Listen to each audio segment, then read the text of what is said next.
Good morning student. BEd first year और अपना subject है आर्ट एंड ड्रामा एजुकेशन, जिसमें हम यूनिट फर्स्ट पढ़ रहे हैं। यूनिट फर्स्ट का जो अपना टॉपिक है आज का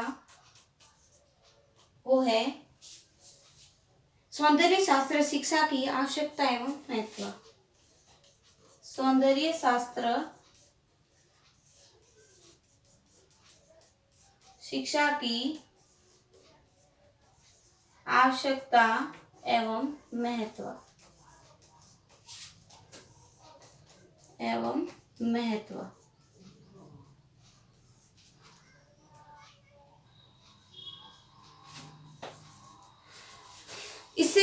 इससे पहले की जो अपनी ऑनलाइन हुई थी, कल की जो ऑनलाइन क्लास थी, उसमें मैंने आपको सौंदर्य शास्त्र का मानव जीवन में क्या महत्व है उसके बारे में हमने चर्चा की थी। आज की जो ऑनलाइन क्लास है उसमें हम सौंदर्य शास्त्र की आवश्यकता और महत्व के बारे में चर्चा करेंगे कि सौंदर्य शास्त्र की मनुष्य के लिए क्या महत्वपूर्ण आवश्यकताएं मानी जाती हैं, मनुष्य के लिए किस प्रकार से वो उपयोगी होती हैं, किस प्रकार से उसके दैनिक जीवन में वो सहायकप्रद होगी, उसके बारे में हम आज की जो ऑनलाइन क्लास है उसमें चर्चा करेंगे।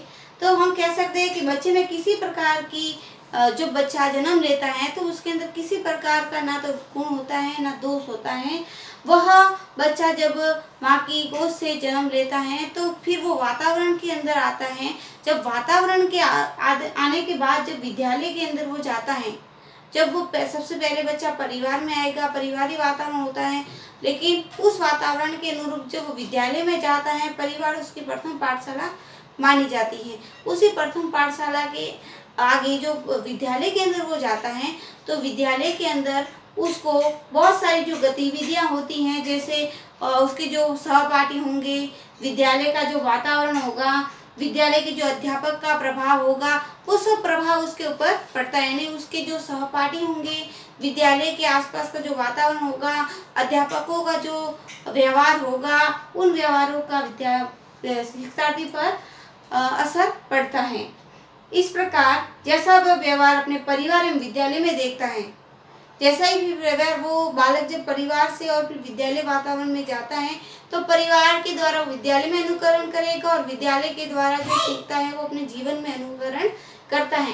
तो बालक पर जैसा व्यवहार अपने परिवार का और अपने विद्यालय का पड़ता है, वैसा ही वो धीरे धीरे करने की चेष्टा करता है, वैसा ही वो कार्य करने का प्रयास करता है। एक दिन वही बातें उसकी आदतों को निर्मित कर देती हैं। फिर धीरे धीरे जैसा वो व्यवहार करेगा और वो व्यवहार अपना लेगा तो वो व्यवहार उसका क्या बन जाती हैं, आदतें बन जाती हैं। इस प्रकार वो अपनी आदतों को अपनाएगा, यानी वो आदतें बन जाएगी और अच्छी आदतें बनेगी तो जीवन पर्यंत वो आदतें उसकी अच्छी रहेगी, और बुरी आदतें बनेगी तो जीवन पर्यंत वो अपने लक्ष्य की ओर नहीं जा सकेगा, लक्ष्य से भटकता रहेगा। अतः हम कह सकते हैं कि बचपन से ही बच्चों को स्वास्थ्य लाभ के लिए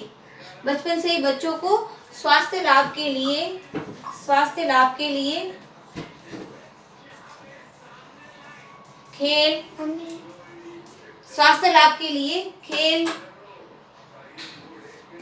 और बहुत सारी जो पाठ्यक्रमी जो गतिविधियां होती हैं, उन गतिविधियों के द्वारा हम बालक को पढ़ा सकते हैं। तो बचपन से ही उसके अंदर खेल, कलात्मक क्रियाएं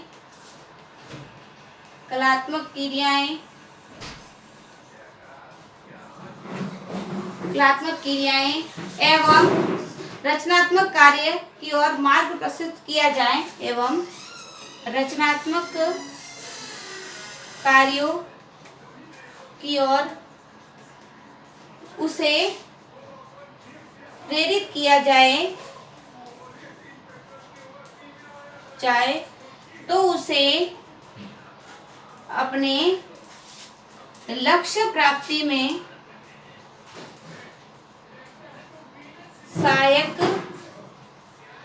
सहायता मिल सकती है। यानी कोई बालक बचपन से ही प्रतिभाशाली है और उस बालक को हम उसकी प्रतिभा को एक अवसर देंगे, एक उसको मंच देंगे, तो वो प्रतिभाएं स्वतः ही उसकी उभर कर सामने आएगी और हो सकता है कि वो उन प्रतिभाओं में निपुण हो सके, अपना व्यवसाय कमा सके और अपना लक्ष्य की प्राप्ति कर सकें। अतः इसी प्रकार जो पूर्ण हमने जो वर्णन किया था, जो कल की जो ऑनलाइन क्लास है उसमें हमने वर्णन किया था अलग अलग बातें कि उसके द्वारा किस किस की आदतों का निर्माण कर सकते हैं। तो पूर्व में वर्णित जो इसके महत्व को हमने देखते हुए सौंदर्य शास्त्र की शिक्षा बालक के लिए बहुत ही महत्वपूर्ण मानी जाती है, क्योंकि हम जानते हैं कि हमारे बालक का यदि एथलेटिक्स टेस्ट अच्छा है, यदि हम जानते हैं कि हमारे बालक का जो एथलेटिक्स टेस्ट अच्छा होता है तो वह सुंदर चित्र अच्छा या अच्छे मॉडल बना सकता है। सौंदर्य शास्त्र को सौंदर्य की अनुभूति या आनंद तथा कला या कलाकृति का अध्ययन करने वाला शास्त्र भी कहा जाता है। हम कह सकते हैं कि सौंदर्य शास्त्र को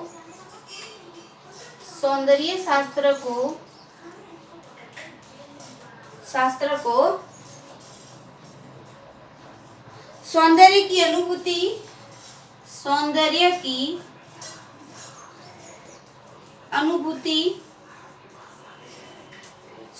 की अनुभूति एवं या आनंद, सौंदर्य की अनुभूति या आनंद एवं कला सर्जन या कलाकृति का अध्ययन, कला सर्जन या कलाकृति का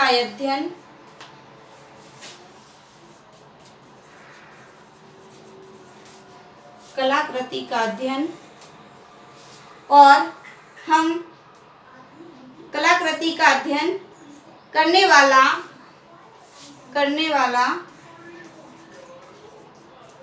शास्त्र भी कहा जाता है। ठीक है, जो सौंदर्य शास्त्र है, सौंदर्य शास्त्रों को सौंदर्य की अनुभूति या आनंद, कला सर्जन या कलाकृति का अध्ययन करने वाला शास्त्र भी कहा गया है।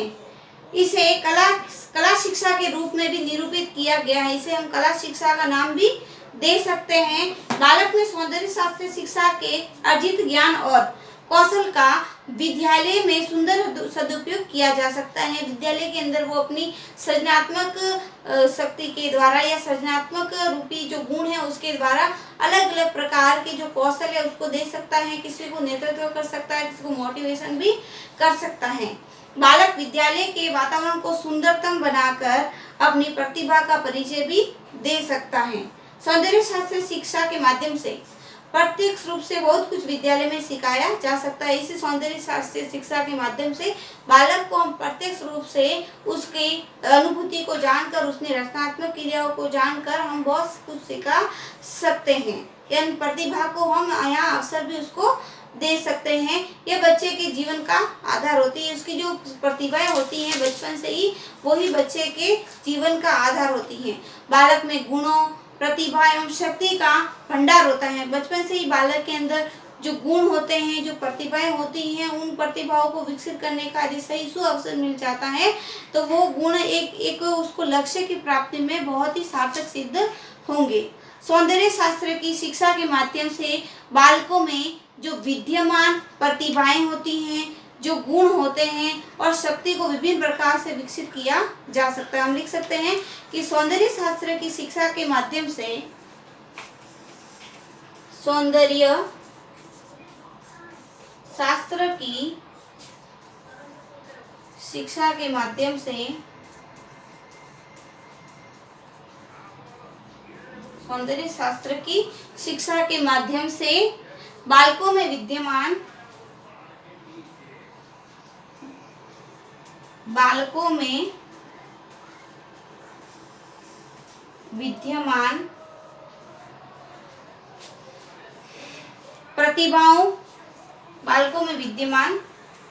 प्रतिभाओं, उनकी जो बचपन से ही मौजूद होती है, उनके जो प्रतिभाएं, गुणों एवं शक्तियों